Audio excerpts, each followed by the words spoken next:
I'm the dude. So that's what you call me. Are you a virgin? Yeah, not since I was 10. Are you there, God? It's me, Margaret. Come on to the coast. We get together, have a few laughs.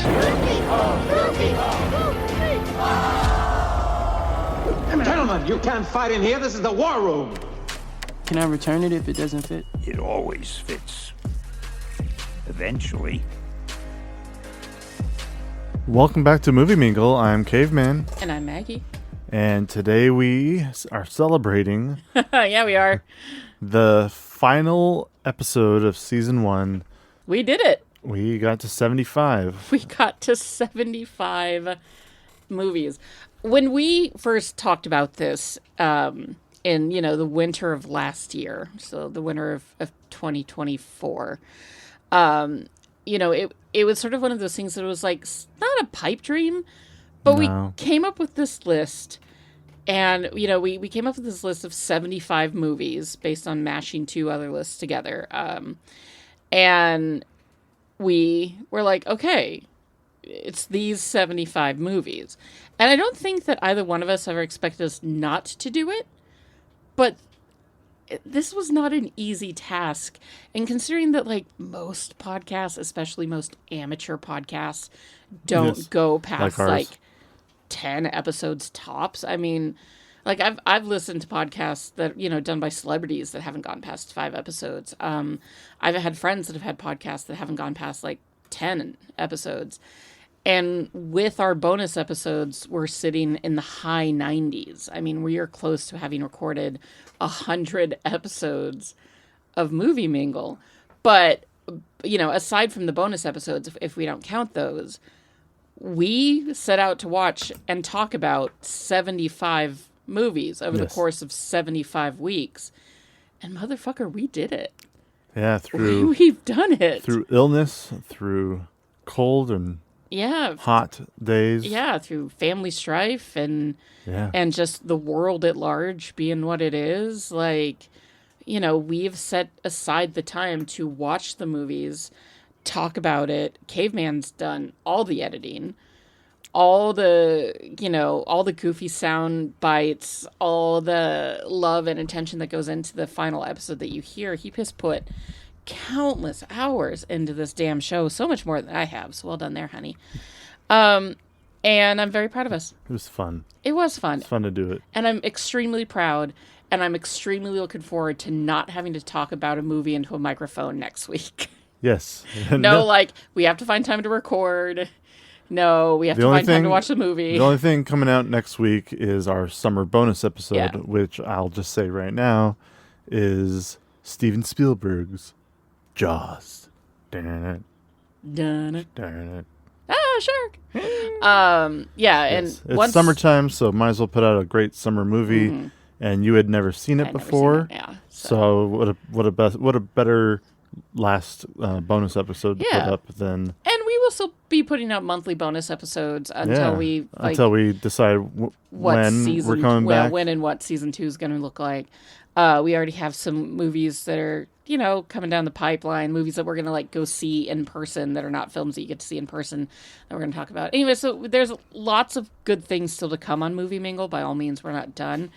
But we have finished this first block of 75 films. We finished, the list, the main list that I remember seeing a picture of one list and a picture of the other list, and merging them together, putting them on my notes in my phone, and just being putting them in order, what order we wanted to present them in, and finding out that we got to watch 3 live-action films followed by an animated film, and that was the pattern. It was going to go all the way to the end until we got to the end, and there were still animated films left. So, hey, why not switch it around and do 3 animated and 1 live-action? And now here we are on the 1 live-action. We have arrived at the end. Oh.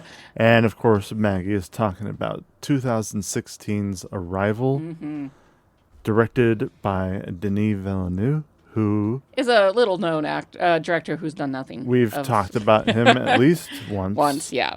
Back when we did Dune. Yes, Dune was on Honestly, the list. the fact that more of his movies aren't on this list is shocking. But, you know, this list being what it is, it's a very sort of white male-centric, like, list.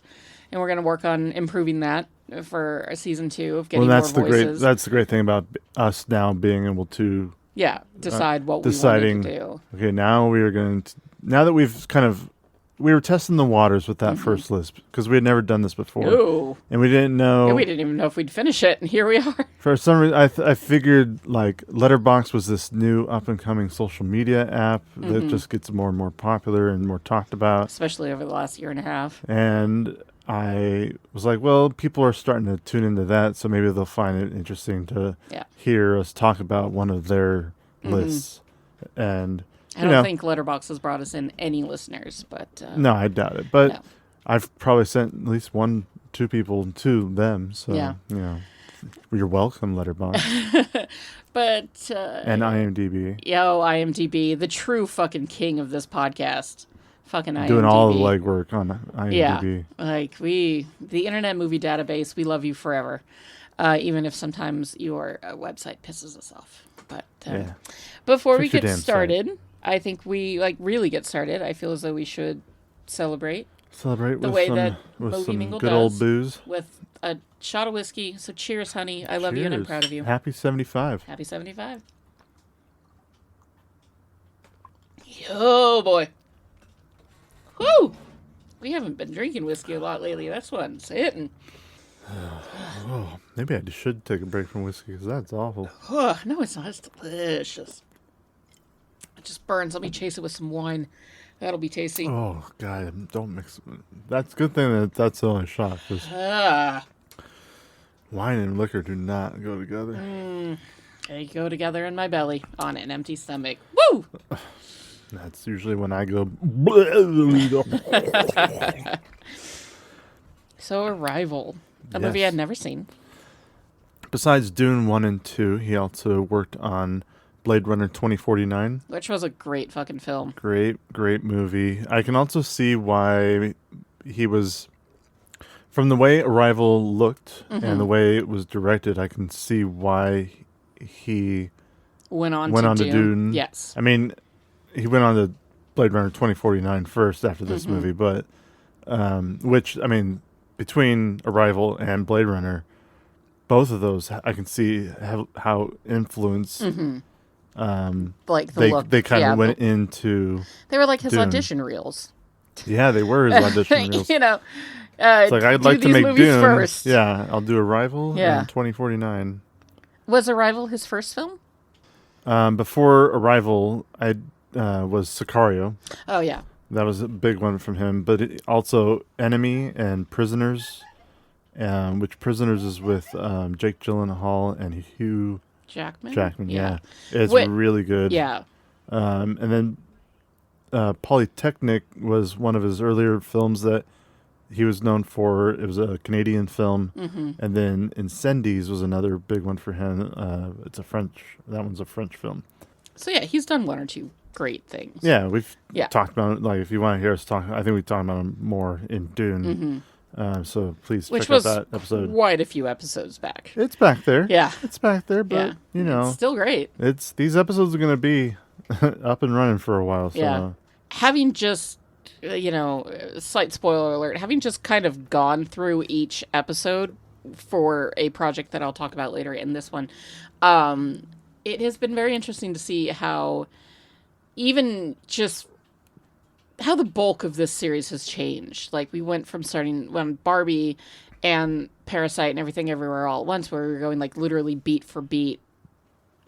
Yeah, we're practically describing the movie as we're trying. It was our first few episodes that we ever recorded. We're trying out like getting a feel for it and what the podcast has become throwing now. Shit at the wall and seeing what sticks. Yeah, it's very interesting.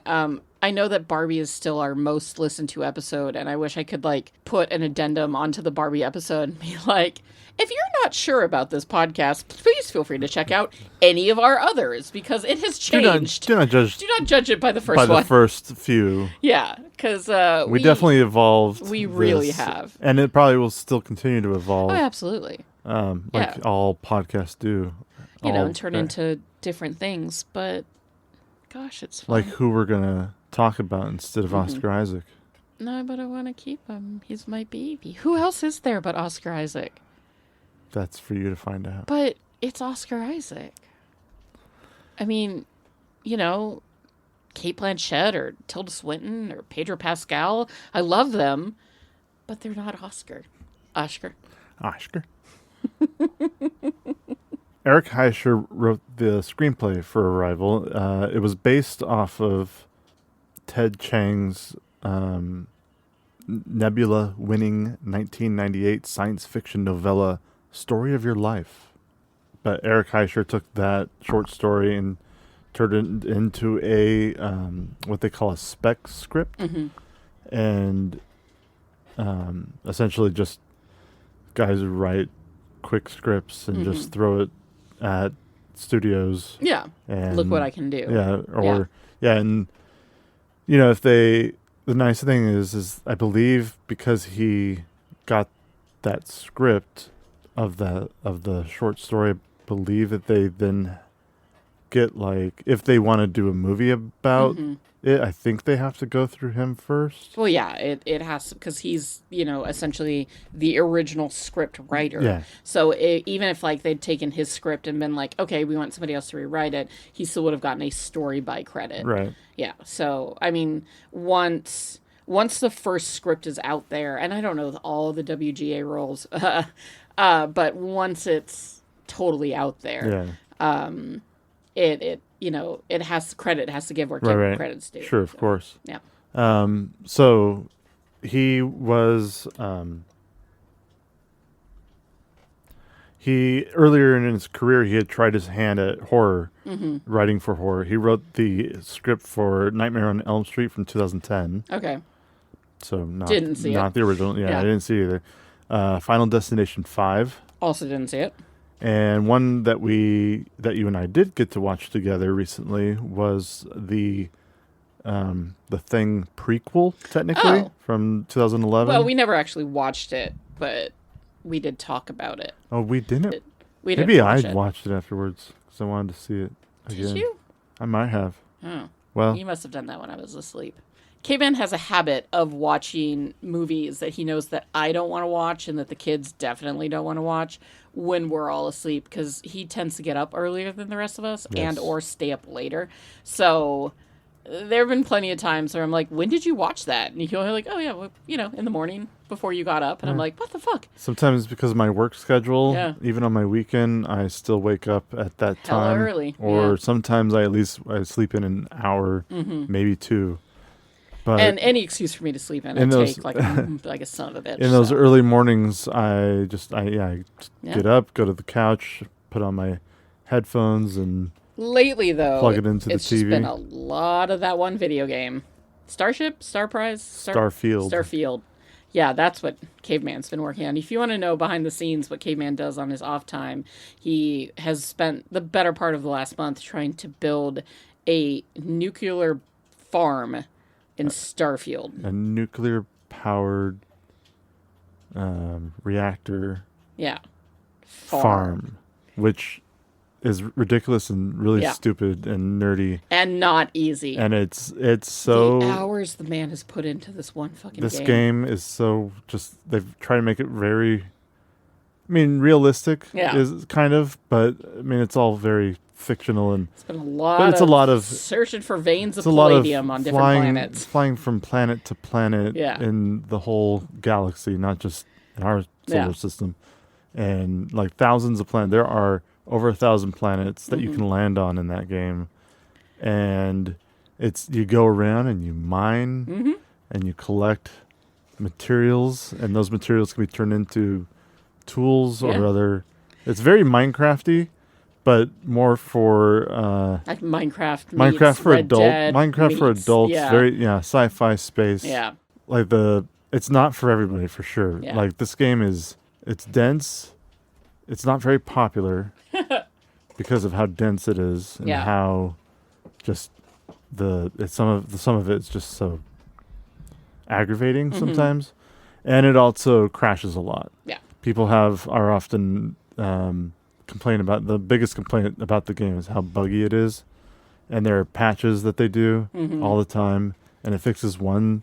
Like for every patch they make to fix one problem, another 3 problems pop up. So Yeah. Or left unanswered. and you know what? It's just I'm but at this point I'm just dedicated that no matter how many little bugs get in my way, I'm gonna be able to farm nuclear reactors. Well, and he did it.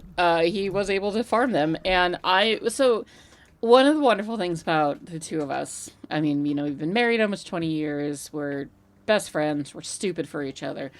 But we were also both space nerds. And, I mean, obviously, well before we ever got together, we were both Star Wars nerds. You were a bit more of a Star Trek nerd than I was. I once met a female astronaut, and I've met my fair share of celebrities. Like, I've met big celebrities and small celebrities, and I've said hi, and I've shaken hands, and I've been very polite, and it's been great. The only celebrity that ever, or, famous person that has ever truly left me, like, nerding out speechless was an astronaut. Because, and I said this to her face, you're more Princess Leia than I ever will be. This bitch has been to space. It's been in space. Bitch has been to space. And I didn't expect that to come out of me, but... when I was talking to her, I was just like, oh my God, oh my God, oh my God, oh my God. And she was very sweet. Her name is Heidi Marie Stephenson Piper. She's currently 62 years old. She's been in space twice. She went on space missions STS-115 and STS-126.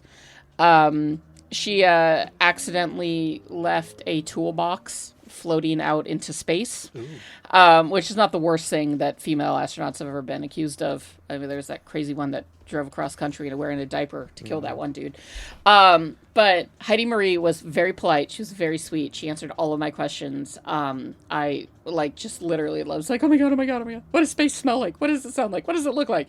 We had a laugh about people who think that the flat earth is real. Those idiots. But she was very, very sweet. And yeah, I didn't expect the level of nerdiness that came out of me when I introduced myself to her. And it literally just bubbled out of me. I love space. I love movies about space. I love stories about space. I love video games about space. I don't play them, but I watch Caveman play them. And yeah, I'm kind of glad that the last movie that they were dealing with is a space/alien movie, because I mean, even though we haven't done a lot of alien films, because most alien films are scary and I won't watch them, especially all of the Aliens movies. I'm a big wuss when it comes to horror films. So you shut your face over. You shut your face over there. We could watch the original Alien. Only if we watch the Eras tour. There's a big list of movies that you have to watch for me to watch. No, it's one or the other. It's one movie for a movie. But I like space. Spice. I'm escaping to the one place that hasn't been corrupted by capitalism. Space! Where were we? We were talking about the writer of the movie. We were, yes.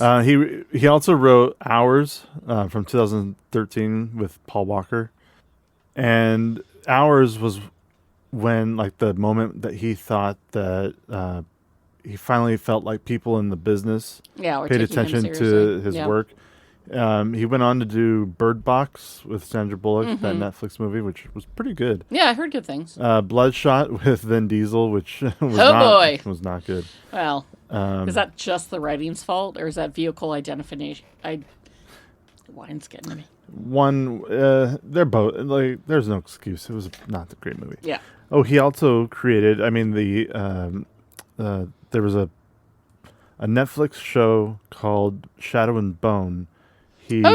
he's the series creator of the original. Yeah, they were books. Yeah, they were books Yeah. by.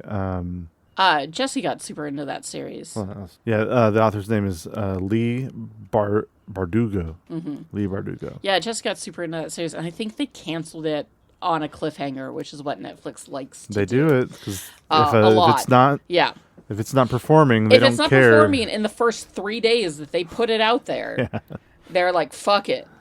On to the next. Yeah. because it's purely a financial decision. Isn't that right, CBS? his upcoming project, which I thought was interesting, is he's going to be writing the script for the Pacific Rim origin story. I'm sorry, what now? They're making a Pacific Rim origin. Is Guillermo del Toro involved with this any way, shape, or form? Don't think so. Oh, boy. So That's gonna be I don't think he was rough. involved in the second one. I think he got a producer's credit, but how much he helped produce is beyond me. I was probably in name only and Yeah. got a paycheck just for being producer, which I do not blame him for, because that's all he needs to do. Like, don't attach your name to Anything beyond, like, just go full Steven Spielberg and Jaws. The first one is all me. The rest of them is all on you, motherfuckers. I'm pretty sure he did direct Hellboy 2, though.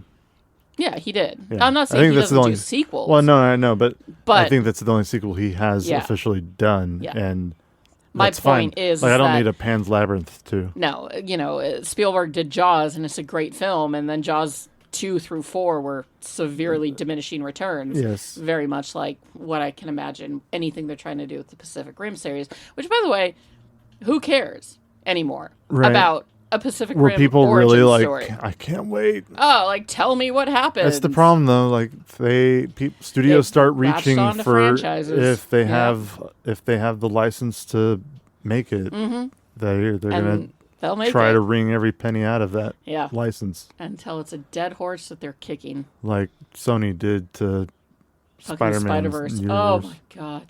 Are we so glad that's over? I'm so glad, so glad Sony it's is over. done making those Yeah. movies. So happy. Now we can get on to real business, like making a really good Miles Morales live action film. Fuck yeah. The music was done by Johan Johansson, which, rest in peace. I think he died in 2008. Yes, he did. He did pass away. Yeah, did. like in his 40s, I believe. He did leave behind a bunch of really good scores for some really cool movies. Like, Yes. I think the music in Arrival is really, I love just Oh, it's that so eerie beautiful. Yeah. synth. I could see. So this is my theory. He also did this wasn't his first Denis Villeneuve movie. He did Prisoners and Sicario, and which makes me wonder if he was still alive for Dune, if that would have been Denis' first choice, because his scores, especially for this movie, I don't know. How do you beat Hans Zimmer with Well, the no, like you can't. you can't beat like that. I'm not saying that.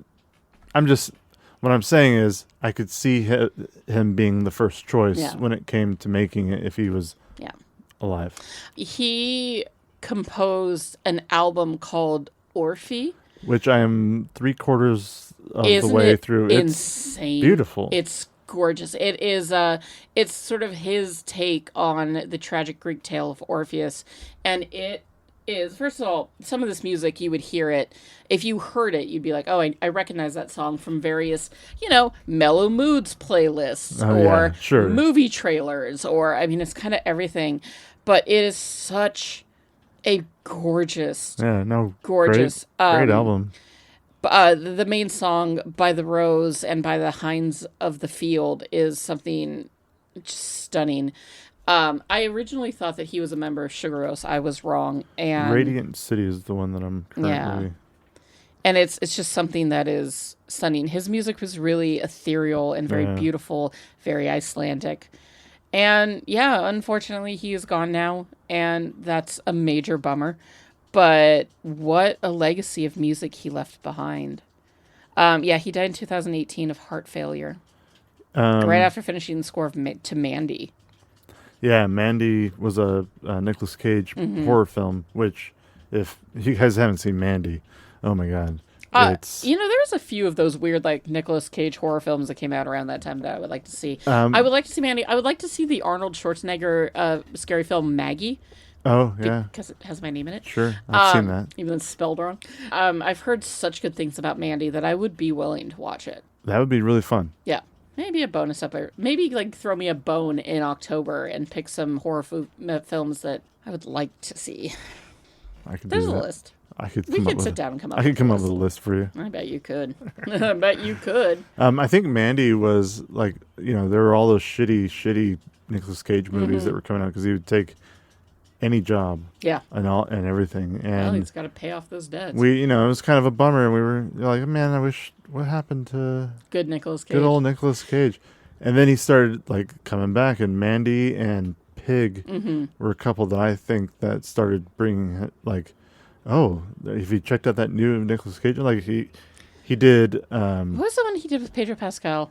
The unbearable weight of massive talent, or something like that. The unbearable weight of massive talent. Yeah, that would be a fun movie to talk about on the show because that movie is balls to the wall, insane. It is so meta. It's so meta that it's almost uncomfortably meta, and it's great. That movie is so much fucking fun. Well, then you have Long Legs from last year, which I really enjoyed. I don't want to watch that. And then if you could sit through Silence of the Lambs, you could sit through Long Legs. Okay. No, I'm not kidding. All right. Dream Scenario was really. I only saw it once in the theater. Yeah, I was actually quite curious about that. Everybody was dreaming about him. I think you would like that one. Yeah, for sure. I would give that a shot. Yeah. I think legitimately, I think you'd like it. Oh, movies that we watch that actually don't like. We're sitting here talking about all these movies for the show, but like, I genuinely am so excited to watch movies. Hey, you want to watch a movie or a TV show? Yes. I mean, we're desperately trying to get through season 2 of Strange New Worlds before we hop on to season 3, which has already started airing. Actually, I know somebody who's guest starring on season 3 of Strange New Worlds, and I'm so excited for that episode. Really? Yes, I'm not going to say who, but I'm so excited. I just really look forward to like catching up on our TV shows and watching movies for fun. But even when we watch movies for fun, I still can't help but view them through the lens of what this podcast has done to me.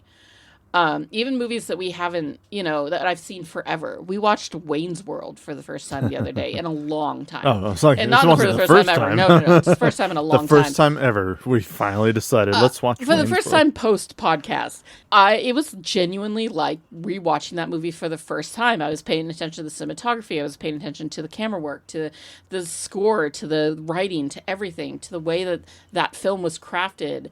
And it was beautiful, man. It was fucking beautiful and so fucking funny. And I mean, I had to stop myself from quoting it from beginning to end because I knew it would just annoy you. Every line. But I know every line in that movie. Every single line she knows. Because we watched it on VHS on repeat growing up. Cinematography was by Bradford Young. Motherfucker. The cinematography in this film. He worked on Selma. Yeah. He also did A Most Violent Year. Mm-hmm. Oh, yeah, Oscar. He also did the Han Solo movie. Look, the cinematography of that movie is legit. And then one of the most recent ones, which I don't think I could watch. It'd probably just make me sad. It was a movie that came out, I think, last year, but it's called 2073.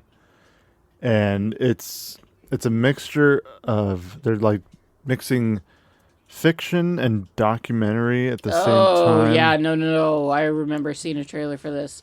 Being like what life would look like in 2073 if we don't fucking stop it. Yeah. Stop it. Yeah. Stop it. Yeah, but the cinematography looked amazing. The cinematography, fucking the shot of the ship in that giant field with the clouds rolling over the mountains. That single shot as it's just as it helicopter or like I literally am sitting here giving myself chills talking about it. That shot and I've got to imagine that maybe that's what Montana actually looks like. I've never been to Montana myself. Big and flat. But no, the way that the clouds roll over the hills and then drop down into the valley and like flood the valley with clouds. Sure. But only in certain parts. Like, it's stunning. I mean, that they... Fucking stunning. I don't know about the cloud. I mean, you know that it was a real shot, but I'm pretty I could sure only those clouds are real. I could not. Yeah. I could only imagine that those clouds were real and that they actually got that shot. I mean, and the only thing you're seeing that's probably CG is the ship. The set direction for this film, the way the ships looked, the way the inside of the ships looked, like the military base, all of it. That lake house that she owned, the set direction in this fucking movie. The shots that they would do of going into the ship. Yes. With that long square hallway, and then whether the gravity whether turns the yeah. person is walking on the side or upside down or from our perspective. Oh my god, the shot where you see them and they're walking on the ceiling and then the camera flips, literal chills. I'm giving myself. No, look at my nipples. Cinematography. Oh wow, I am so dry. That's what she said. You can't drink right now. Yeah, I can, but it's just water. Fuck you and your antibiotics. No, I'm glad you're getting better. I love you. Please don't die on me ever. Wine Maggie. She's fun. Rotten Tomatoes gave Arrival 94% from critics. Fair. And an 82% from audiences. Fair. Audiences need to grow the fuck up. I mean, absolutely. I think I don't remember the trailers for this movie, and it would be interesting to go back and rewatch it. Because I remember seeing the trailers for this movie and being like, nah, no thanks. But then, having seen it and being a mother and, knowing what I know about this film now, this is one of those films that sneaks up on you. You think it's going to be an alien invasion story.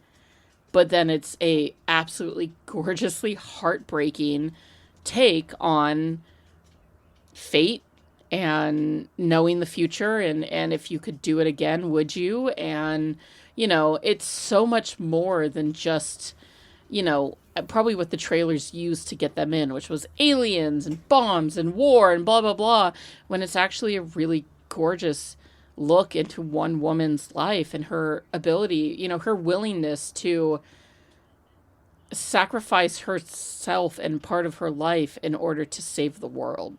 Because I think that's kind of what ultimately Amy Adams' character has to do. She has to acknowledge that she has to sacrifice essentially her child in order to save the world. And that's goddamn beautiful. It is not a cause and effect thing. Like, she has to do it in order to save everybody, but she's aware of what happens, but she still has to go through with it. Yeah. As a mother, this movie broke me in every conceivable way, but I knew that it was going to. This is a movie that I think when it came out, I read the plot for on Wikipedia, because that's what I used to do. It's honestly what I still kind of do, because the other day I was like, what happens in the Jaws sequels? And I read all of their plots on Wikipedia and went, yikes, glad I didn't watch them. Although I did see Jaws 2 at one point when I was a kid, but only in passing. But I have only ever watched the first Jaws movie, and it's mainly just to not watch the rest of them. Because I enjoy the first one so much, and it's just like any other movie. If you don't like that they're making a sequel, don't watch it. Yeah, don't watch it. You don't have to watch it just because it came out and it's part of a franchise that you like. But going back to Arrival, ages ago, I was like, what happens in this film? And I read the storyline, and the only thing I remembered was the part with the daughter. So, I knew that the daughter, every vision that we had of the daughter was a future vision, right? Yeah. I was walked into this movie the other day knowing that, and I still cried buckets. Oh, well, that's you good. Saw me. Yeah. I was crying pretty goddamn hard.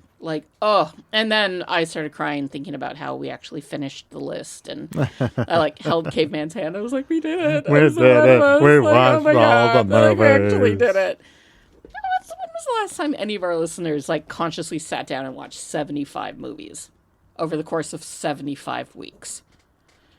Movie a week. It's an accomplishment. Week. And then there was fucking December where we had to watch all those Christmas carols, and October where we're putting out an episode a week of horror films. All in all, we've watched a lot of goddamn movies for this show. More than the 75. And that's incredible. Well, yeah, and then you have the ones that we're watching for fun. Yeah, that's fun. The ones that we're going to actual movies to go see. Yeah, to the actual theater just to see. Like we've seen Superman, we've seen F1, we have our tickets for Fantastic Four. I saw Eddington. Yeah, like, what would you give Eddington, by the way? I think I gave it a 4.5. I actually put it above Sinners. Fair. Wow. I know. Really? For now, until I watch it again. Okay, that's fair. It's one of those like knee-jerk reactions where you're just like, yes, amazing cinema. I mean, this is what it's all about. Yeah, walking out of Superman, I was like 5 fucking stars, and I'm like probably 4.5, but no like, lower than that. I'm like, okay, I need to calm down a little bit. And is it better than? I do think I liked it better than Sinners. That's shocking because for me, Sinners was a 5-star film. A 5? Yeah, I mean it's a really really good movie. Really fucking good movie. I may not have given it 5 stars, but it's a really good movie. How dare you? I know. For 2 Michael B. Jordans alone, it gets 5 stars. For double Michael B. Jordan, that's every woman's fantasy. It's 2 of him. It's a great movie, and the 4K Blu-ray should be here tomorrow. What, really? Yes. Oh, fuck yeah. Yeah. Fuck yeah. Yeah. I love Sinners. I watched it twice in IMAX, which what I need to do is take my coworker and my friend, take both of them and see Eddington again, just so I can get their feedback. Like I've heard what critics have said. I've heard what like people are, are saying. Yeah. Would I like it? I think yes, I think there are a lot of aspects of it that you would enjoy. So I shouldn't Wikipedia the plot? Yeah, just hold off for. All right. Look, I don't need to see it in IMAX or on a big screen. Some of Ari Aster's movies I've really enjoyed, and other ones of his movies I've really been like, nope. Yeah, I mean, how's the chemistry between Pedro and Joaquin? Do they kiss? They get close to. You know what? Joaquin Phoenix just recently on the Tonight Show or on the Late Show, rest in peace, apologized for the David Letterman interview that I've been holding over his head for years. Wow. And he explained what was going on with it, and he was like, it was one of the worst nights of my life. And I like after reading that, I was like, maybe it's time to forgive him for it. Forgive him. Maybe it's time. Like, I don't know if I could. Well, I probably could forgive him for the Joker, considering that I liked it. But still, I think it might come time where I have to begrudgingly be like, know what? No, Joaquin Phoenix, I don't hate you. I'm disappointed in the way that only moms can be. Letterboxd has Eddington at a 3.3, and Rotten Tomatoes has it at a 67. And audiences at a 65. You know what? It feels to me like it's a bit of a thinker film. Yeah, and I think people are getting the wrong idea from parts of it. I read some things and I was like, that was not what I got from that. But that's the wonderful thing about art. Yeah. And film. It's subjective. It's subjective, and everybody. Which is, I still really like Joker 2. Yeah, I begrudgingly enjoyed it. I might watch it a second time. Just Have fun with that. Yeah, I know I'll be on my own. But yeah, I'd really like to find out what my friends would think about Eddington. Movie nerds. Yeah, the movie nerds in my life. Back to Arrival. Tangents. It wouldn't be us if it wasn't a tangent-heavy episode, friends. Letterboxd gave it a 4.1. Yeah. Metascore of 81, okay, which is pretty good for Metascore. Yeah, we were talking about why people wouldn't like this film. And a 7.9 on IMDb, just almost an 8. But that brought it to an average of 84%. Okay. It was made for $47 million. Mm-hmm. Relatively cheap. Like, I mean, shockingly for some of the special effects. Like that, yeah. Yeah. I mean, the cast wasn't going to draw in like huge, like, like Leonardo DiCaprio's not in this movie being like, give me $20 million to make it. I don't see Amy Adams or Jeremy Renner being like, give me fucking $15 million or I'm out. Right. Forrest Whitaker isn't saying that, but they're not eating up the entire budget but like a big movie star would. Special effects were really good. The cinematography, the actual like on location type cinematography that they were using, along with the CG, just worked really well. We all know there's no film in this camera. Back to Wayne's World. sorry. It just popped into my head. I was like, why does the movie cost so much? And then I was like, oh yeah, film. Because oh, fuck. Film will do that. It's pulling us. But it made $100.5 million domestically. Good for them. $112 million internationally. All right.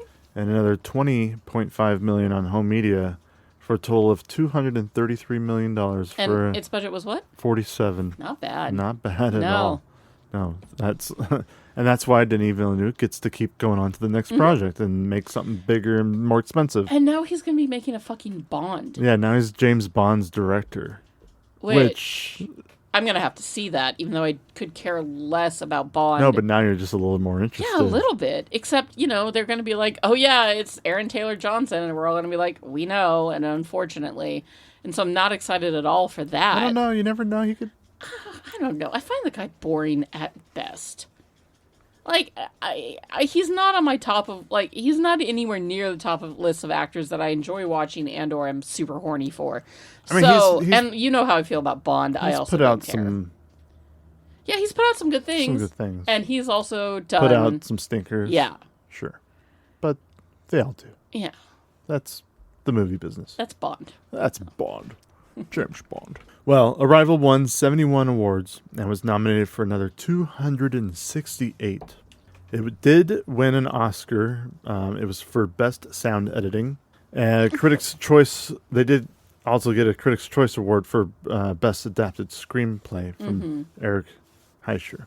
I know it was nominated for Best Picture. It was nominated for Best Picture. It was the year that Moonlight and fucking La La Land were out. So yeah, even though it was a fantastic film, Arrival or Moonlight and mostly La La Land, took most of the awards that night. We lost, by the way, but Guys, I'm sorry. No, there's a mistake. Moonlight, you guys won Best Picture. Moonlight won. This is not a joke. This is not a joke. I'm afraid they read the wrong thing. This is not a joke. Moonlight has won Best Picture. Moonlight, Best Picture. Movies like Arrival and Hell or High Water, which is a really good movie. I always wanted to see that with Chris Pine, right? Yeah, Chris Pine and Jeff Bridges, I believe. Yeah. Really. If it was a modern Western, Jeff Bridges has to contractually be in and it. Manchester by the Sea, which I'm sure you would. Fuck you. Fucking fuck Casey Affleck. I hate that guy. Well, on to the cast of Arrival. A small cast, but a great cast. Small cast, but yeah, really good cast. First, we've got Amy Adams. I've always loved Amy Adams. I will always love Amy Adams. I think she is an incredible actress. I love her little nose. Most recently, we did watch the movie Night Bitch, which I thought she was phenomenal That in. was fun. That was not only a fun movie, but a very interesting movie to watch as a mother. I told my boss, who is the mother of a 4-year-old, I was like, you need to watch this movie, but maybe when your kid's a little bit older, because you're kind of in the thick of it right now. I watched, because that movie is all about being the mother of a toddler and how it just takes over your identity and nothing else matters when you're the mother of a toddler, and how you lose yourself and your identity and your sense of self-worth because all you are is just mom to the screaming little terrorist who runs your home. I will forever love Enchanted. That is such an underrated Disney film. It is an underrated It is so Disney cute. film. It is so funny. The music slaps way too goddamn hard. At least we forget she was Lois Lane in the Snyderverse, which whether or not she had any chemistry with Henry Cavill remains to be seen, but she was our Lois Lane for a time. She's done so many things. Well, I think one of the first things I probably saw her in was Catch Me If You Can. Mm-hmm. Oh, God, she was such baby in Catch Me If You Can. Wasn't she the girl who he promised to marry Yes. and then left her on her wedding night or something? Yeah, he left her behind. Yeah. I remember her in that. And then the very first thing she ever starred in, which I do vaguely remember her in, is Drop Dead Gorgeous.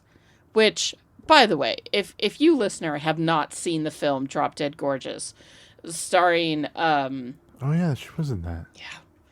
starring Kirsten Dunst and Denise Richards and Oh my Kirstie God. Alley. It's Denise Richards' best movie. It is Denise Richards' best movie. First of all, Allison Janney and Ellen Burstyn steal that film right out from underneath everybody else. Kirsten Dunst is incredible in it. It's about a beauty pageant in a small town, and it's a mockumentary. There's been a bunch of like suspicious deaths/murders around the beauty contestants of this small town, and that film is flawlessly goddamn funny. It's so good.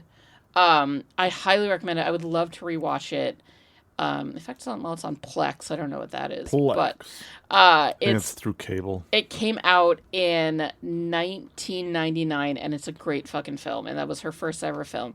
And she's done nothing but kind of bangers ever since. Yeah, she was in Cruel Intentions too, and sure, she was in an episode of Smallville and an episode of The West Wing. But yeah, Catch Me If You Can was one of her first big roles. And Junebug, I remember when Junebug came out, there was a lot of talk about Amy Adams. And that's actually, I saw it once forever ago, but her performance really stuck with me in that film.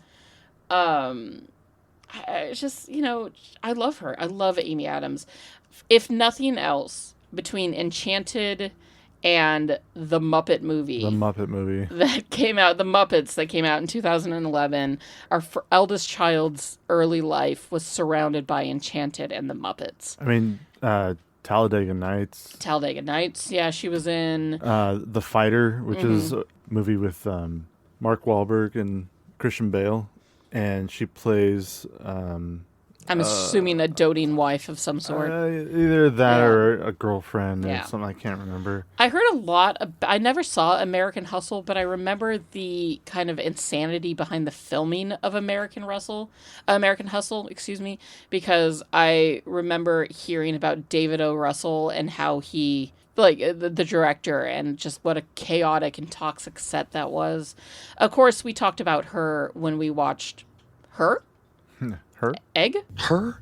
But I just, Amy Adams is just a wonderful, wonderful actress, and I will always love her.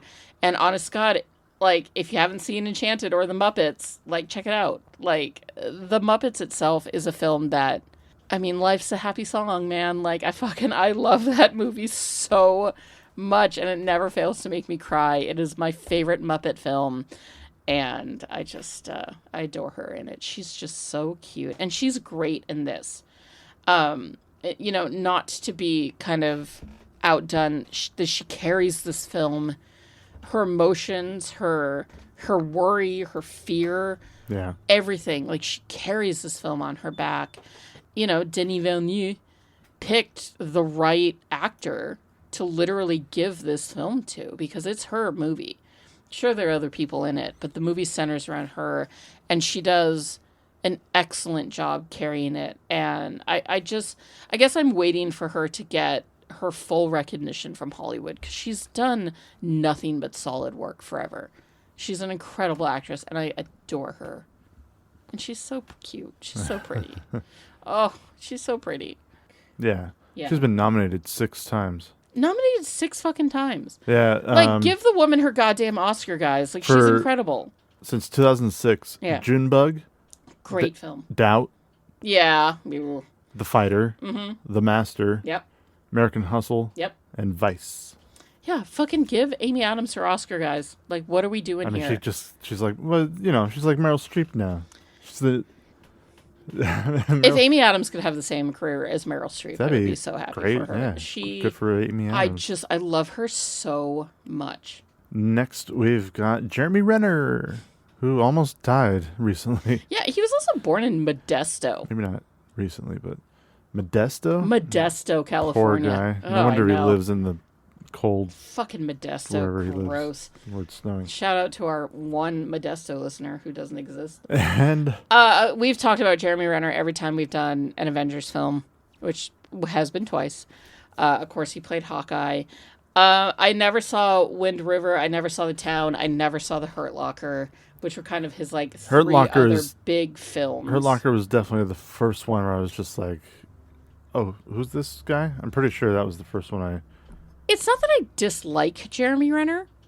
I just sort of nothing him unless he is as Hawkeye. because I adore the character of Hawkeye. I think that Jeremy Renner has had a lot of fun playing that particular role. I've liked the arc that Hawkeye took, especially in his series itself. Like, the Hawkeye series was delightfully fun, and it brought back Vincent D'Onofrio as Wilson Fisk. Like, I really thoroughly enjoy his work with the MCU. Outside of the MCU, I'm very much just like, I never saw The Bourne Legacy, even though Oscar Isaac is in it. I never saw Hansel and Gretel Witch Hunters because nobody did. I did. You know, he was in A Mission Impossible. He was in The Town, which I haven't seen. He was in, you know, The Hurt Locker, which I haven't seen. He was in so many movies that I haven't seen, but I'm very much just like, all right, Jeremy Renner, you do. I'm glad he's not dead. Like, I'm really glad that his snowcat didn't kill him, because that's a crazy fucking story. I enjoyed him in this, but you could have really swapped him out for just You about anything. could have. I feel like a lot of actors could have done the same thing. I mean, like, with that role, but that was kind of like it's such a supportive role. That role is there to make Amy Adams look better. Yeah, of course. And it worked. Yeah, they got literally the perfect person to do it, which is Jeremy Renner, who is both all things and nothing. He was in an episode of CSI. Great. And Angel. Sure. Fucking who hasn't been? You know, like I said, I never saw Wind River. I haven't seen The Town. I haven't seen The Hurt Locker. Those are like his big stuff.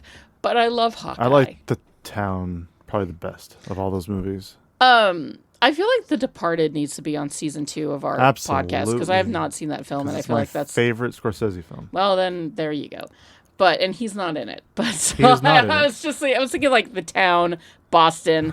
Yeah, he's fucking Scorsese. There are a shit ton of actors in it. You can almost say it's a great ensemble cast. There's so many just big names in The Departed. Well, great, season 2. Yay! But yeah, Jeremy Renner, like, good for you, Jeremy Renner. You're out there Rennering it all over Jeremy, and we appreciate it. Next, we've got Forrest Whitaker. Look. Oh boy. I love Forrest Whitaker as much as the next person. Incredible character actor, incredible actor. He's been around forever. He's done so many wonderful things.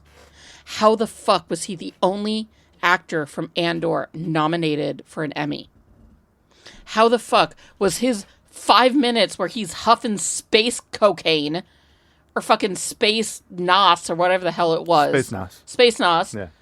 How does that get him an Emmy nomination over Mon Mothma, over Diego Luna, over fucking the Skarsgård? Like, how the fuck is he the only one? I love Forrest Whitaker. Enjoy your rant. Who doesn't love... You know what one of my favorite things Forrest Whitaker has ever done? He's the voice of the Chimdale detective from American Dad that's always there like, hey, I see that you're trying to get into Chimdale with your saturated fats, and I don't think you should.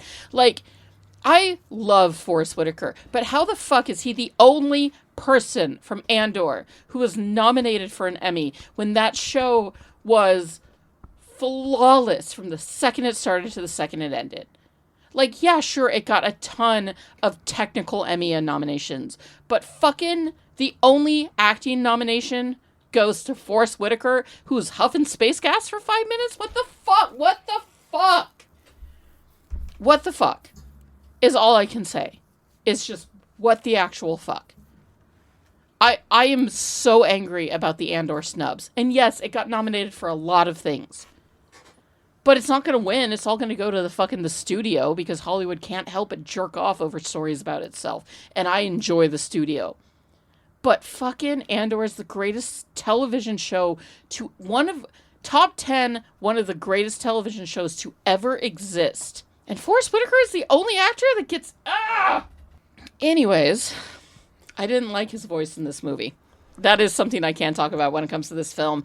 I thought that the accent that they chose, that Forrest Whitaker chose or Denis Villeneuve chose for him to work with, I was very weird. I wrote half a page of notes, and one of those notes was Whitaker's voice is weird. So... I liked him in Panic Room. I think he was probably one of the best actors in that, alongside so long. Alongside Dwight Yoakam? No. No, he was much better than Dwight Yoakam. I'm talking about I like his acting. Is anybody better than Dwight Yoakam? Dear Lord. No, why can't I think of Clarice's name? Oh, Jodie Jodie Foster. Foster. Oh, boy. Speaking of Panic Room and Kristen Stewart, who was in Panic Room, Yes. she has a song on the new Lord Huron album. Oh, does she? Yes. It is very much spoken word. She is not singing. She is just like speaking in her gravelly, sort of like whiskey-filled voice. Sure. I just would like to put this out there. If you haven't listened to the newest Lord Huron album, I would just like you to skip forward like 15 seconds. Dude, Lord Huron, are you okay? Sir Lord Baron von Huron? Because, buddy, this last album sounds like a cry for help. Are you all right? Do you need a hug? Because it really sounds like you might need a hug. It's great. It's a great album. There are some great songs on it, but fuck, is it depressing.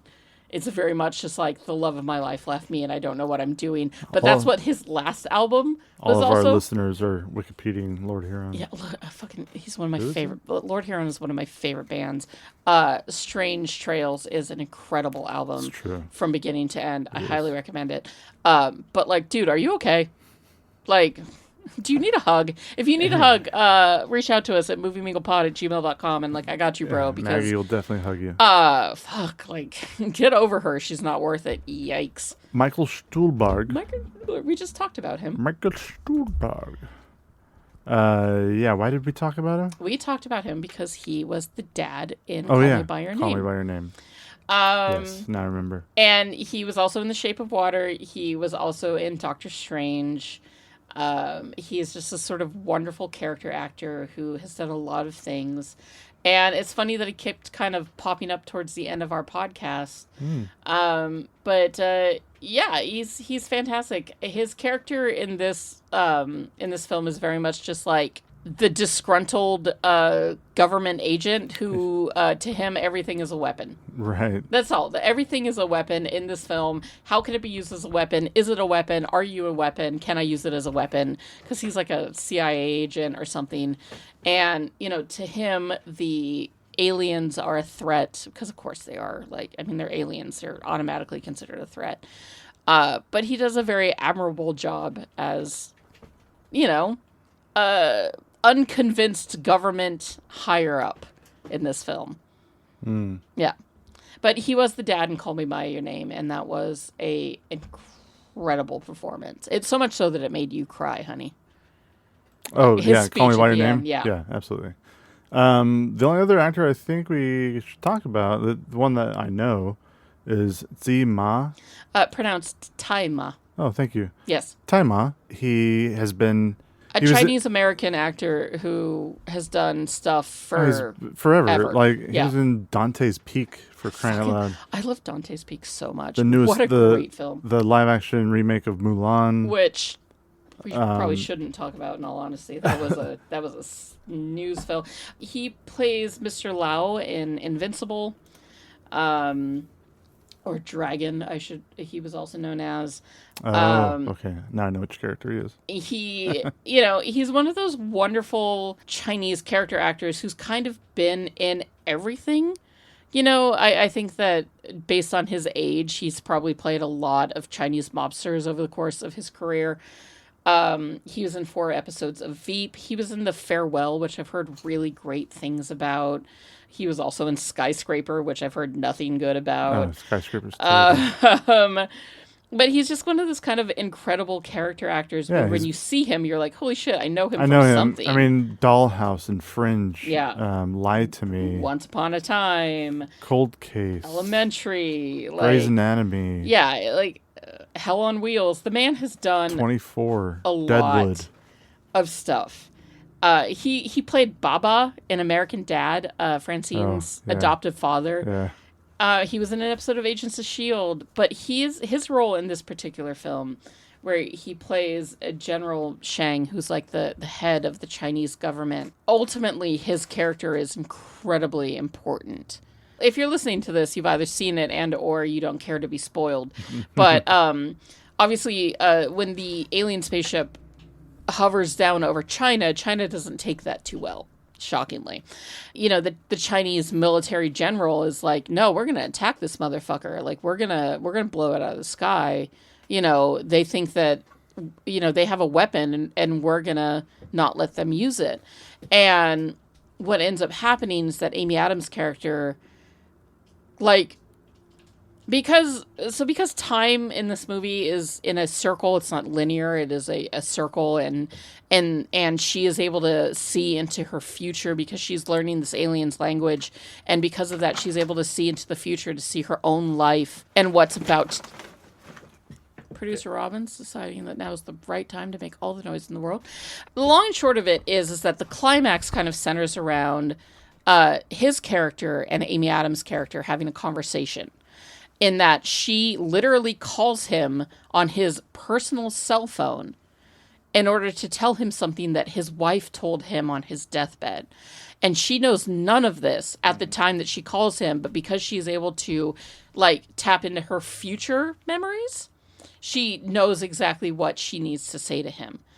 And I'm about to give myself goosebumps and maybe even cry a little bit, because even though in the movie the music is very loud and we don't actually hear what she says to him, what she says to him and what is the quote that his wife says to him on her death, the last words that this man's wife says are, "In war there are no heroes, only widows." I literally have chills running through my body right now thinking about that, because, we live in this current hellscape of a world that, I don't know, I blame on the hydrogen or the Hadron Collider, because I'm pretty sure that was the reason why we're in this timeline. They turned that thing on and fucking whacked us into the worst timeline. The truth of it is that in war, there are no heroes. There are only widows.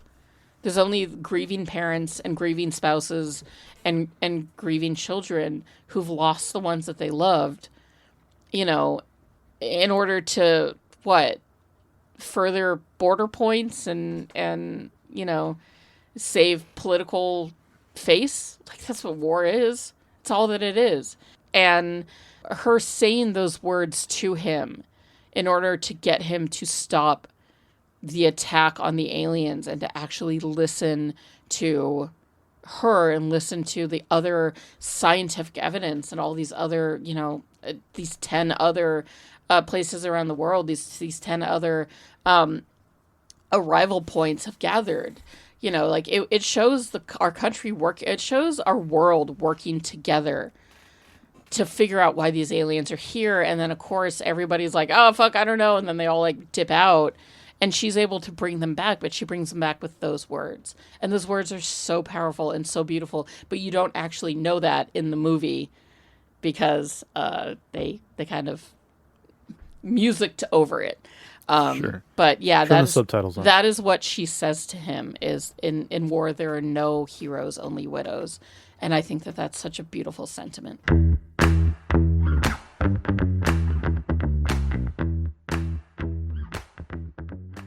Yeah, like you were saying earlier with that first shot coming in to see what they call the shell for the first time. It was the first thing I wrote. Great shot of the helicopter coming in and showing us the shell. Beautiful fucking shot. So pretty. I wrote down that you see the human scale, but not the real scale.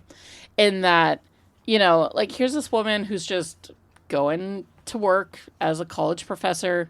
Like, she's kind of vaguely aware that something is happening because you can see people, like, rushing towards televisions and on their phones and stuff.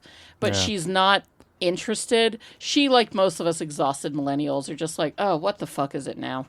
Like, what the fuck could it possibly be now? Like, I just can't with another major life, once in a generation, like, life occurrence. Like, we've been through too many. Who the hell cares? Let me just sleep. I'm just kidding. Yeah, it's like, what the fuck is this? I'm just trying to go to work. I just need to make a living, guys. And, and then when she goes into class, there's only like a handful of her normal students there, and then they're all getting text messages. And suddenly it becomes this thing where she's like, okay, I can't ignore the outside world anymore. And she turns on the TV and like, okay, so there's aliens. Aliens are here. Great. Yeah. Fucking, which, by the way, if aliens could come down now, we could only be so lucky. We could only be so lucky because at this point I would take my alien overlords If they were like, you will work 12 hours a day and the other 12 hours you're spent with your family, I'd probably be like, that's fine. I'm okay. Do I have to pay for rent? No. Or food? No. All right. That's great. Better than what I'm doing right now. What do you want me to do? Just put things on a fucking assembly line? Great. That's what we need. I'll just stand there with my coworkers, just like being like, oh my God, did you see what Glorps was up to today? Did you see what Glorg was wearing? Oh, girl. Like, I can't anymore. But it shows, because she's not herself anywhere near one of the landing sites of the 12 ships. But you can see the human scale of it. Like, people are freaking out. People are, like, she goes to school the next day and nobody's there. Especially in the age by the way, what of a modern fucking technology. Nerd. What a fucking nerd. She's like, oh, there are aliens coming down and everybody's freaking out. Well, I guess I better go to work at my school. I need to go teach today. Yeah, like, calm down, you fucking nerd. Nobody showed up to class. Nobody showed up. And she's like, where is everybody? Where do you think? But you know what would happen if aliens really did show up? You and I would still have to go to work. Yeah. Because they talk about panic buying and we're fucking essential We're essential workers. God, COVID ruined us. But I really enjoyed that sort of look of what the human scale of it versus the real scale. Because the real scale is like the first shot of the ship. How big is the ship? How is the military handling it? How is the world handling it? But that's not what you and I would experience firsthand. We would experience the human side of it, talking to our mothers, trying to calm them down, going into work still, even though we didn't want to. Like, that's the human scale of, big world occurrences. I like that once they essentially hire her to come check it out. I like the process of the tension of building up to being at the spaceship, because you're going to get close to the spaceship. Yes. Eventually in this movie. So yeah, watching her like hyperventilate in her suit. Go step by step, like getting to Montana, driving out to flying out to the where the military has set up a base, going through the steps of going through the camp, getting the suit on. Yeah, I mean, going through the camp, just like signing up for it, having the doctors check you out. Just kind of like a POV style. Like, obviously, it wasn't her point of view, but it kind of was. It was the camera was just staying with her step by step until going up the scissor lift until you're fucking until you're there spaceship. And seeing motherfucking aliens. I loved the design of those aliens. It was a great design for like what if a squid and an alien had a baby? And it's like, well, I enjoy squids and octopus themselves are fucking aliens. I enjoy some imagination when it comes to aliens instead of just making them an art image. Yeah. Or instead of being like a biped, being more of just little squiddy. The like, how do you come up with a new language? I thought it was super creative. Of doing like these ink blots. And what do they mean? And what do they mean? And how do you understand them? Yeah. And who else would you get but a linguist to understand that? And figuring that puzzle out just seems it goes so far over, obviously, because we have no idea. That's the thing. She's studied like every language pretty much on Earth. So of course, like, I'm sure each one that she learned, brought her, further her education. So of course she's like one of the perfect people to. First of all, people who are bilingual shock me because I studied German in high school. I've tried to do Duolingo. I, at 40, cannot process the concept of learning another language fluently.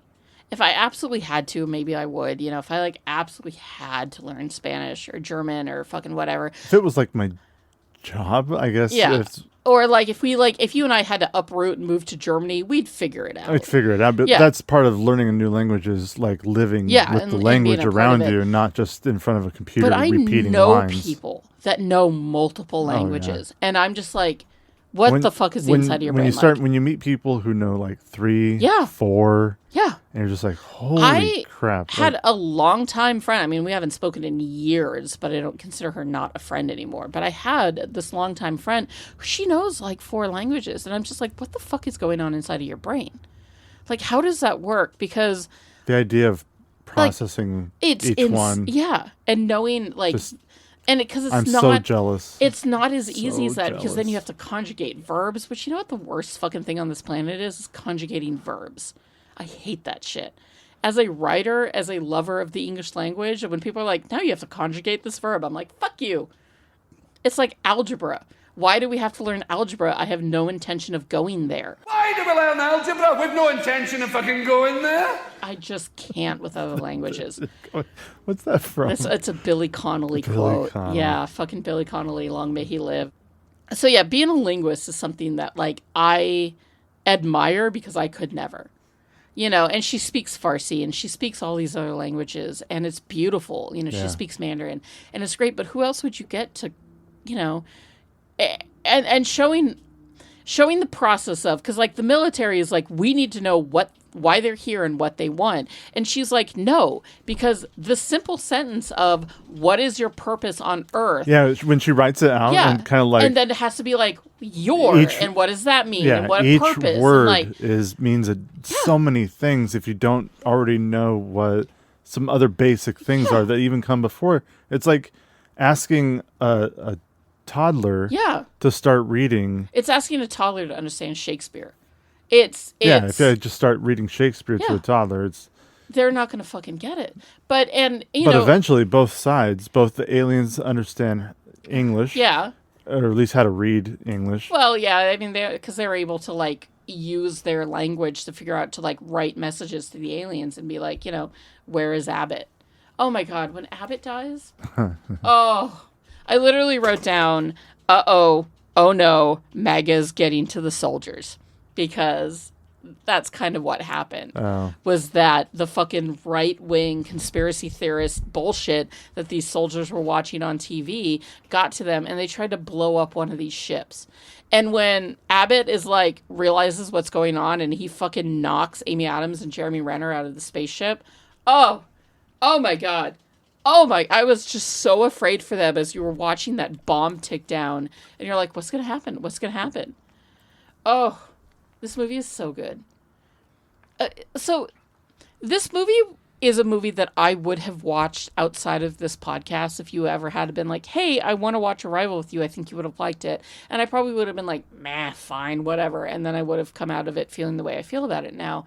But knowing that I had to watch this movie a year and a half in advance and waiting to watch it is also something that's very unique and very different. The same can be said for actually a good handful of these movies, like Call Me by Your Name and even The Joker. And like, there were movies that once you and I sat down and said to each other, hey, we're going to watch these 75 films, but you cannot watch them until we watch them together for the podcast.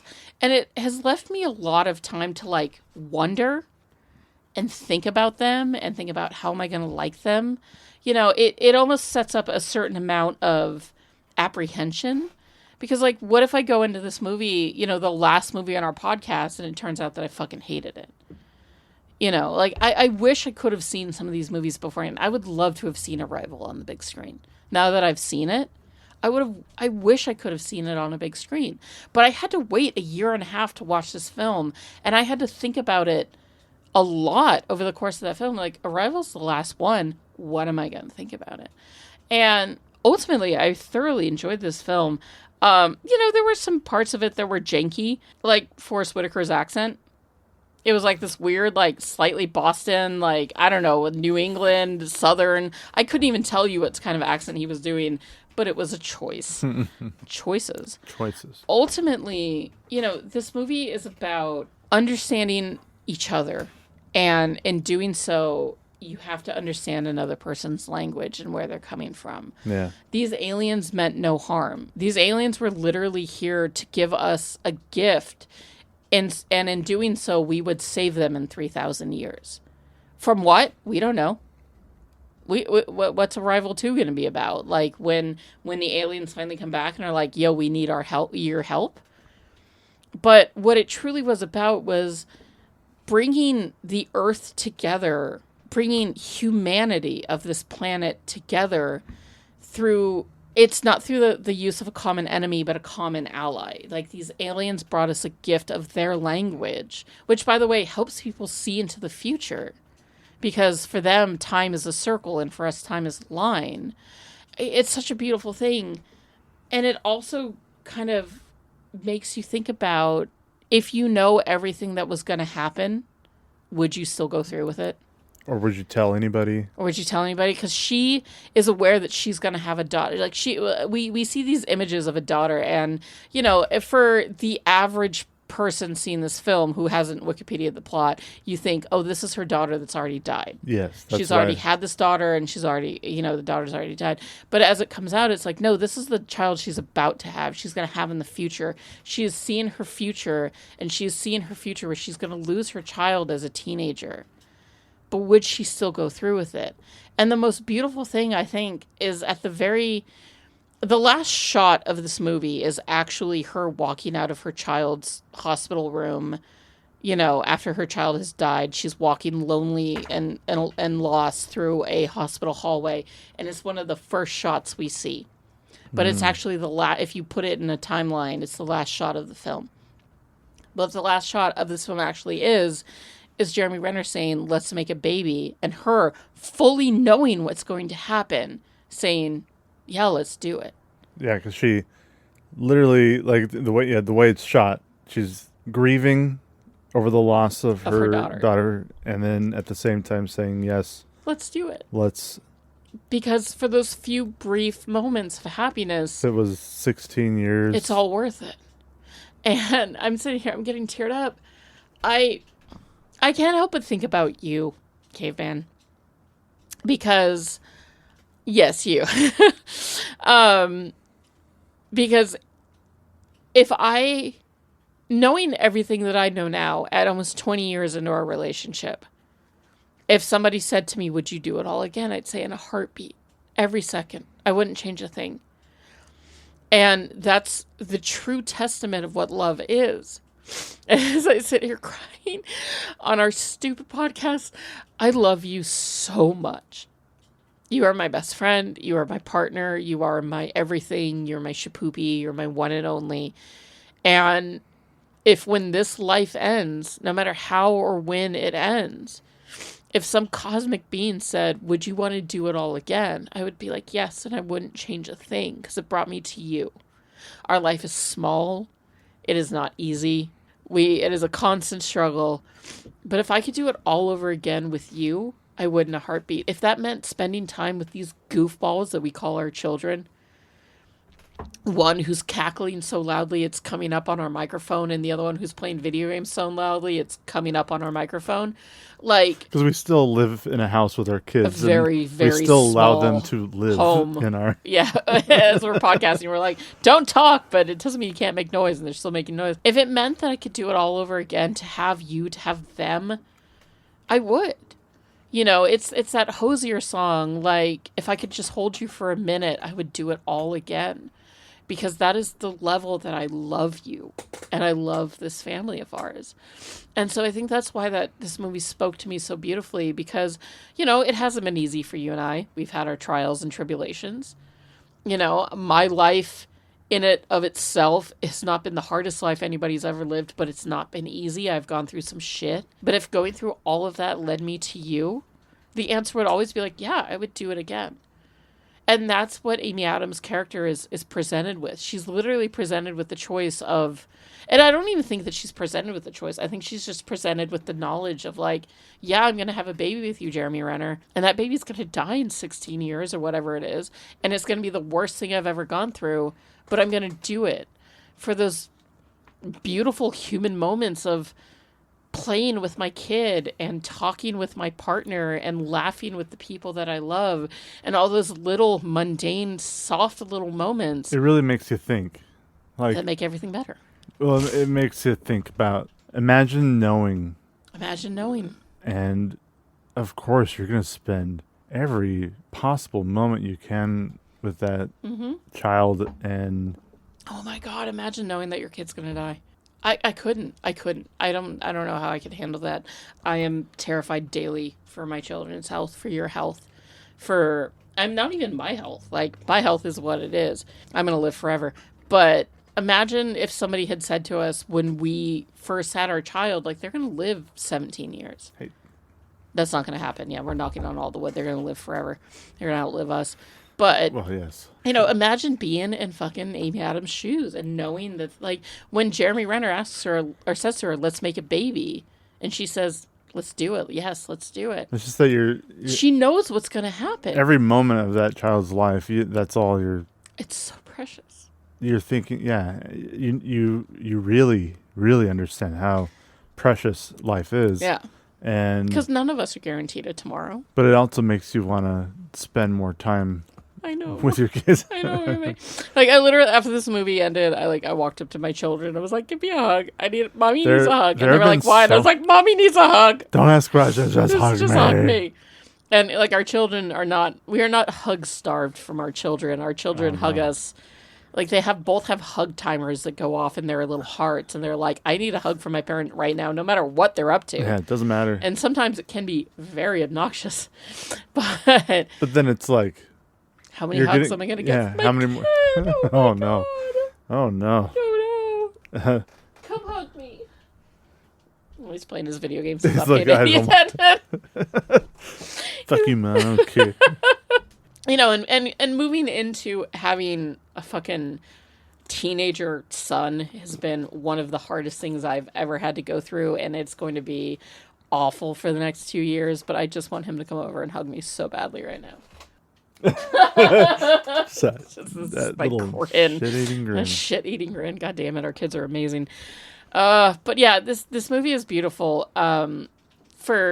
Because it's not just a story about aliens bringing humanity together. It's about one woman willing to acknowledge the sacrifice she has to make, because she does kind of have to sacrifice her child because she knows that's what she has to do. She has to do it. She has no choice in the matter. She has to do it, and these aliens have shown her that this is her path. But she takes a very courageous step on walking down that path anyways. And it makes you wonder, could you do that? If somebody said to you, here's your whole life planned out for you. First of all, don't tell me that shit. I know, right? Like, spoilers. Thanks, aliens. Don't tell me that. I don't want to know. If it meant being with you, I would do it all over again. Absolutely. Same. So, Maggie, what would you give Arrival out of 5 stars? Segue. Segue. I don't know. Am I done crying about this movie yet? Like, holy shit. We've made it. 75 episodes, 75 ratings. I give this movie 4 stars. I, too, give it 4 stars. Yeah, because it's a beautiful film. It's not entirely worth a 5-star film rating for no real reason, but my heart says 4. I was thinking about it today. My heart says 4, and that's what I give it. It's a really beautiful film. If you haven't seen it, and you've reached this point, holy shit, go see it. Oh my god, why did you do that? I can sometimes wonder if some of our lower performing episodes aren't because people haven't seen the movie yet.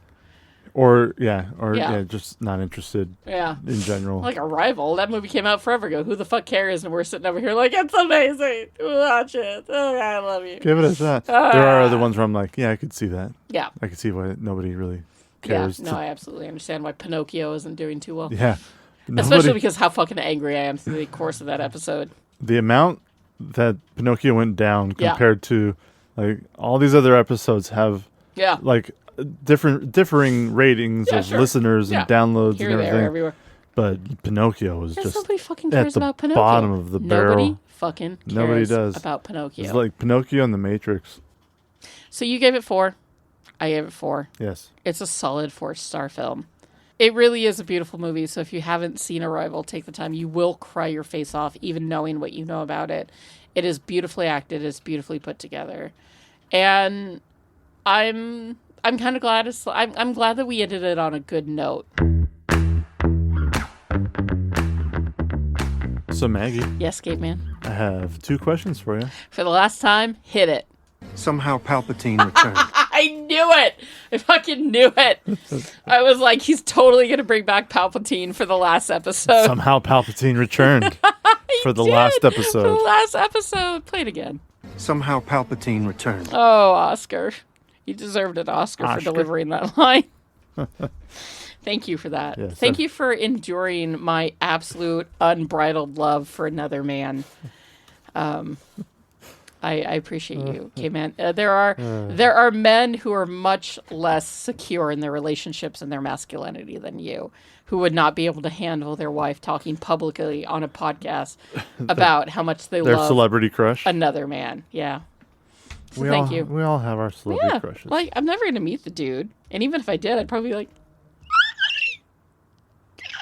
you know. Yeah. It's just, It'd be ridiculous. It'd be ridiculous. And, but I'd film it. Yeah, oh God. Because I'd laugh. Yeah, and because I would have laugh. blacked out the entire situation, and I'd be like, what just happened? Your knees just buckle. Did I just die? I love you, Oscar And Isaac. that's the day Maggie died, right in front of Oscar Isaac. Yep. It's to be fair. I saw it. Yeah. Because aliens taught me how to read their language. Look, if that's how I go out, there are worse ways. So, Maggie. Yes, honey. First question. Mm-hmm. Would the presence of Oscar Isaac have made Arrival a better film? No. I have a feeling I know where you're going with this. Do you? Well, because I have two answers, but this isn't my segment. But I'll still share my two answers after you answer question number 2. Uh-huh. Who would you have had Oscar Isaac play if he could have been in Arrival? So my gut reaction is Jeremy Renner's part, right? Because, you know, Jeremy Renner, although he's a great actor and I do like him a whole lot, his character is very much just like his character is the supportive male character that helps boost Amy Adams up, because Amy Adams is a female trying to get literally anything done is nearly impossible. And, you know, you could have put in pretty much any actor into that scene, and I think that they might have had better chemistry. So, yes, although he also could have been Forrest Whitaker's part, he also could have been Michael Strahlberg's character. Absolutely. But ultimately, I would have put him as Jeremy Renner's character, because who else could he have been? And I think they would have had a great chemistry, and they would have done a fantastic job, and, you know, why not? But what do you think? Well, did I answer the way you thought I would? Yes, on part of it. Yeah. Like, I thought you would end up picking somebody else ultimately. Who? I don't know. Just anybody else other than Jeremy Renner's part, because... I mean, who was he going to be? The alien? Yeah. Ooh. Oh. Nice. It was his voice the whole time. It was. I don't think you want Oscar Isaac to play the Renner part because of what you said, how you want more focus on Amy Adams' character going through this. Then I think Oscar Isaac probably would have put in a good enough performance where you're just like, God damn, I can't keep my eyes off of Oscar Isaac. He's really doing this part well, because I think Amy Adams was so good. It's her movie. No, it is. I don't think he would have taken away from that. I mean, I guess I don't know. Maybe if I were to be able to visit the multiverse where Oscar Isaac was in this film instead of Jeremy Renner, it remains to be seen. But I think that Amy Adams, no matter what, carries this movie and she on her back, and she carries this role so well. It is her film. I'm just afraid Oscar Isaac might be distracting. Well, yeah, with that beautiful face and that whatever weird facial hair he would have had for it, like, it would have been great. It would have been a choice. Choices. So, speaking of Oscar Isaac and choices, unbeknownst to Caveman, over the past couple of weeks, I have gone through and I have, thanks to the godsend that is Apple's automatic transcript of every one of our podcasts, I went through every single one of our 75 main episodes to find out what we rated the film and whether or not Oscar Isaac should have been in it or not. Right. And K-Man did not know that I was doing this. Nope. So, because I wanted to come up with an average of what our scores were over the past 75 episodes and how often I thought that Oscar Isaac should have been in it. So, to get started, on average, I gave our films a 3.86 star of, a rating. So, I was somewhere around a high C of, a C plus for most of our films. Yeah. Caveman, at an average of 4.14, was much more generous than I was. And low B. A low B. Yeah. And to be fair, like, there were a lot of films on this list that I was just like, fuck the Joker, fuck Whiplash. By the way, fuck Whiplash. Yeah, we all got on board with that. Yeah. And there's quite a few movies where he and I disagreed thoroughly on the film. Yeah. But he gave, on average, he gave the films a 4.14 star rating, which I think is very cute. The lowest score that I gave any film was Whiplash at a 1.5. And the lowest score that Caveman gave was... Probably a 2. I don't know for what. I don't think... Hold on. I'm going through a quick scan. The lowest score that Caveman gave was also for Whiplash at a 2.5. You never 2.5. dropped below a 2.5. I can't believe you were so generous as to give Whiplash a 2.5 when I gave it a 1.5. Like, fuck, that movie is so fucking... I'm still angry about that goddamn movie. Fucking, I hate it so much. There were several films where we agreed on, a 4 for this, a 5 for that, whatever it is. But you were much more generous than I was, and I think that's very cute of you because you are the bigger movie nerd. When it comes... What? I think you're just really critical, and that's not a bad thing. I think that's a good part. Because I think you were a little harder on these movies, and it was mainly because they all very much had an ongoing theme throughout the entire run. Well, and not just because they were very tailored towards the white male gaze, because that's what this list kind of was the adult white male gaze. But also, like, I tended to rate them more on an emotional level. And I think that you tended to rate them more on a technical level, right? Like, you're viewing the movie as what it is, the technical aspects of what they are and what goes into making them. And I'm going on at what does this movie make me feel? For instance, for Forrest Gump, I gave it a 2, you gave it a 3. I guess you could go back and listen to why. But that movie for me was more of a personal, fuck this movie, it's stupid. And you are like, well, yeah, I didn't enjoy it so much, but technically it was a well-made film, so I'm going to give it a higher score. Same with Eternal Sunshine. You gave it a higher score than I did. I gave it a 2.5. I did really like the cinematography of Eternal Sunshine.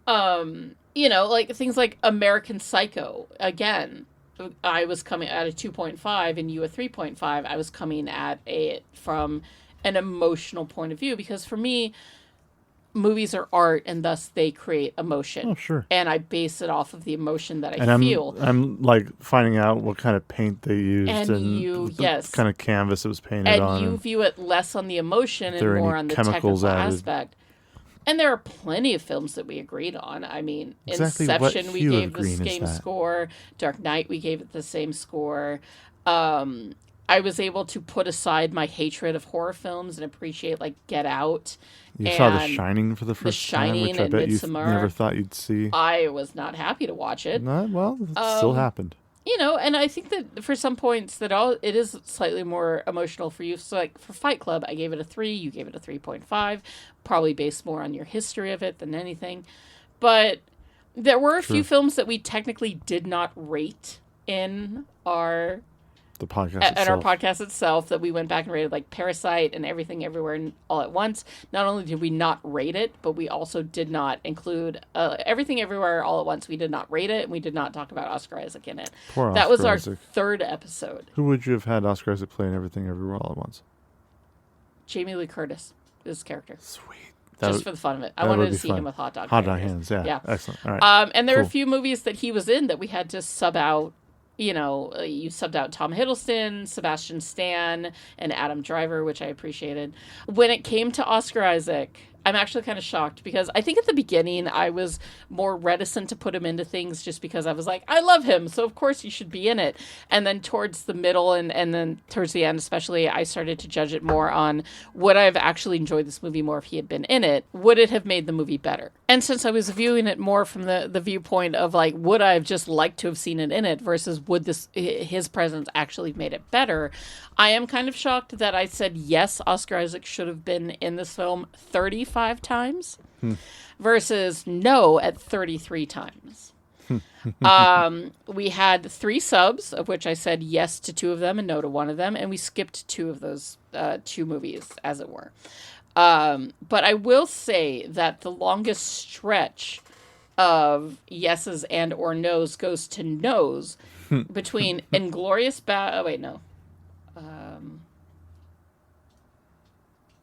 So between Glass Onion and all the way down to Django Unchained, which was 1, 2, 3, 4, 5, 6, 7, 8, 9, 10, 11, 12, 13, which was 13 movies. Wow. I answered no to. Just like, no, Technically, no, one was a maybe, but that maybe was a no.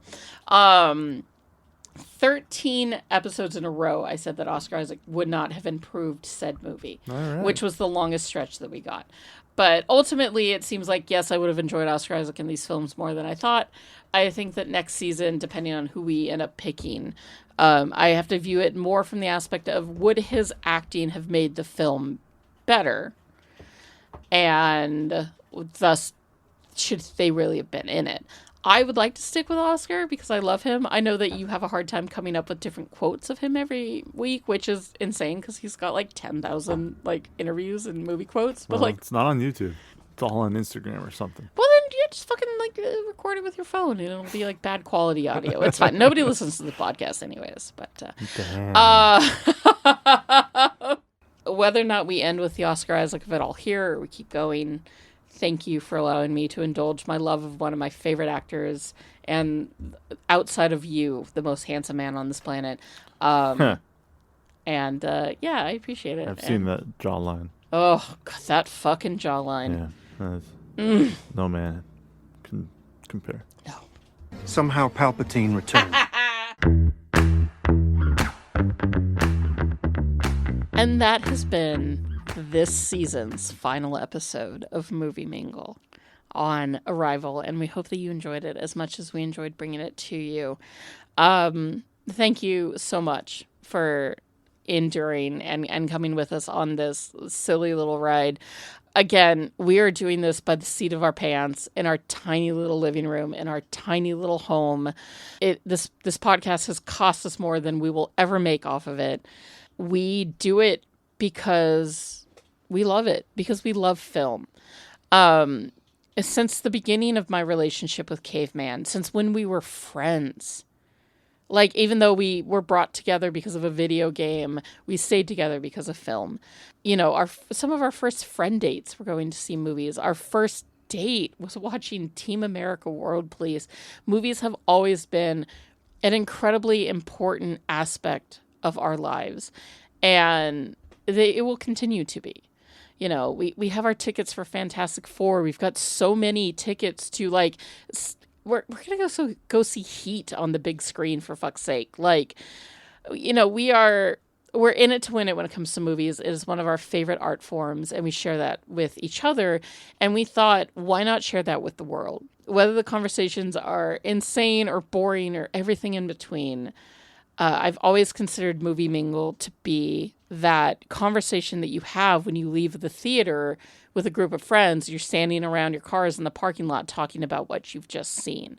That is ultimately what Movie Mingle is. It is a conversation about a movie that you've just watched and what you thought of it and how much fun it is or terrible or whatever. No matter what it is, that's what this podcast is. It's that conversation in the parking lot with your friends.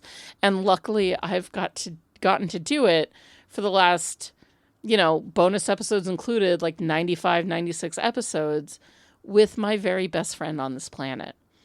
And so thank you for being a part of that and for listening, for caring, for writing to us, for shooting me texts and being like, oh my God, I just listened to this episode and it cracked me up or whatever. It really means the world to us, because while it might be a very small little thing, it's something that we have done and that we have accomplished. The amount of episodes that we've put out is nothing to sneer at, because, again, there are professional podcasts that haven't lasted as long as we have. And I'm incredibly proud of it and incredibly grateful for any one of you that has given us a single listen, an hour plus of your time, and who has enjoyed it. So thank you for that. It means the world to us. We didn't just do it for the two of us. We've done it for all of our fans, all of our listeners, for our children to look back on one day. And it's been a wonderful ride. So thank you for joining us on it. We are going to be going away for a little while, a few months here, as we figure out what season 2 is going to look like and catch up on episodes and record them and whatnot. It's going to be the same sort of insanity. Maybe not Oscar Isaac, maybe Oscar Isaac, remains to be seen. But it's going to be the same level of goofiness, the same level of professionalism, and the same level of fun. So we hope that you join us for that when it does come around. Don't forget about Movie Mingle. We're here for you, and thank you for being here for us. Coming up next week, or very soon, we will be dropping our July bonus episode on Jaws, which is very exciting. So be sure to listen on that. And then after that, we won't probably put out an episode again until August. We'll drop a bonus episode, and then we'll figure it out from there. We don't quite know yet. But look forward to any episodes still to come. Again, thank you so much. You can find us on Letterboxd, Instagram, and Threads at movieminglepod. You can write us at movieminglepod@gmail.com with any of your comments, questions, thoughts, and concerns. Congratulations, loves, hates, whatever it is. Feel free to send it our way. And you can find us on YouTube at Movie Mingle Podcast, if that's where you like to get your podcasts, over there. Thank you again 1,000 times, endlessly. I never thought that this was something that we would be able to do, let alone finish. And here we are at the end of a very long run. And it's awesome. So thanks again for making it worth it. And until we meet again, please take care of yourselves. Please be safe. Know that you are loved. Know that you are wanted and valued.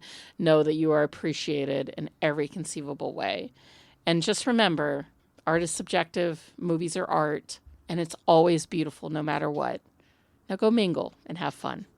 Bye. Are you an effective team? We are an effective team. Let them fight. How did you just do that? I'm a really good lawyer. Here on Caladan, we've ruled by air power and sea power. On Arrakis, we need to cultivate desert power. Welcome, Mr. Beach. What's that bar? I'm a little confused. Well, we wouldn't want that, would we? I don't want to brag, but I will. I was in the Avengers. The Avengers? Yeah. That's great. Thank you. What is that? I'm going to make him an offer he can't refuse. Toga, toga, toga, toga, toga, toga, toga.